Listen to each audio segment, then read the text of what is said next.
In this video, I'm going to be showing you how to make your own homemade, all-natural perfume oil. This is just one of the recipes that I use for perfume, my own homemade perfume. There's several recipes that you can use. It depends on the application that you want, depends on how you want to apply it, depends on your preference, depends on what clothes you're going to wear, what's going to be touching the perfume medium. You have oil. You don't necessarily want that oil to be getting on your clothes. So I'm just going to go over the recipe for this specific perfume oil. Some of the other recipes you can utilize is a fragrance mixed in an alcohol base that's very similar to regular spray-on perfumes. You can also do a perfume bar, which is similar to a lotion bar. Once again, that might be kind of an oily substance on application, so just kind of depends on what you want. But this is one of the easier homemade perfumes that you can do. So pretty simple recipe. I know I have a lot of things out here on the table, but really it just calls for a couple ingredients. The first thing that you're gonna need as far as ingredients go is you're gonna need some kind of an oil. You can see I've got some oils sitting out here. I'll talk about those here in a second. The other thing that you're going to need is a fragrance of some kind. I have several sitting out here. You can use essential oils like I've got over here.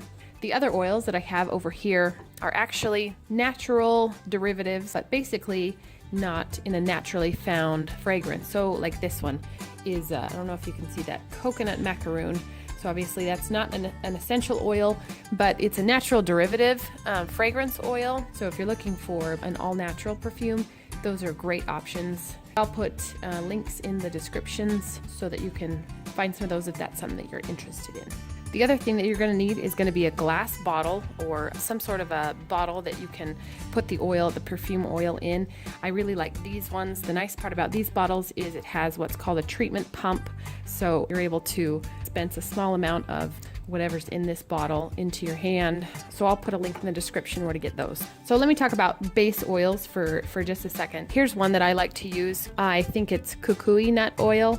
It's a nice light oil. It's not a heavy oil and it goes on pretty smooth, pretty easy. It's one that I use actually in my facial serum recipe that I make. The nice part about it is it looks kind of darker in this bottle here, but it's actually pretty clear. If I'm going to use this perfume oil under clothing, I don't really want that oil to stain and dye my clothes, so the clear oils are better for that. I have this out for an example. This is castor oil.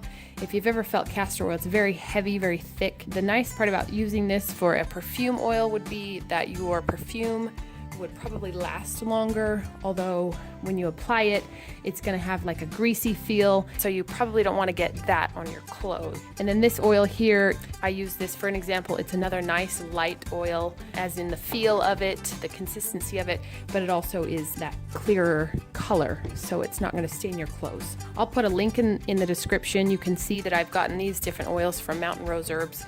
My essential oils too, these did not come from that company. They came from a different one. Once again, I'll put a link in the description about those. So what you're going to do is you're going to start out by filling your bottle about halfway with your base oil.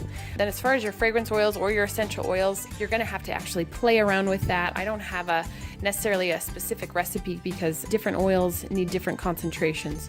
So I would say start out with about 50 drops of your fragrance or your essential oil in a bottle about this size. This is a 1 ounce bottle. Then what you're going to do is you're going to fill your oil pretty close to the top. You want to not fill it all the way to the top because you want to make sure you have enough room to add more fragrance oils if you decide that you need more. And then what you do is you'll put the cap on it and you'll actually shake it up. And what you want to do is shake it pretty vigorously for a couple minutes. And then you actually want to set it aside and let it rest. And what's going to happen is that those oils are going to kind of mix together. They're going to sort of blend, and the fragrance oils are going to blend with the base oil. And then if you have several fragrance oils that you're mixing, they're going to also mix together. So you're going to let it rest. What you're going to have is you're going to have a fragrance oil that smells differently a couple days later after you mix it, as opposed to just fresh mixing it. You want to come back to it and make sure it's what you want. See if you need to add more fragrance oil or dilute with more base oil. So nothing fancy here. This is a perfume oil that I just made, and I mixed 3 of these fragrance oils, all natural fragrance oils, and I actually use it as a perfume / deodorant. As you can see, super easy. Technically, you only need 2 ingredients and a bottle. So be sure to subscribe to our channel, and if you like the video, go ahead and hit that like button. Check out the description for links. I'm not affiliated with any of these companies, so you know that what I'm recommending is stuff that I would recommend anyways. Be sure to check out our other videos as they come. Bye guys!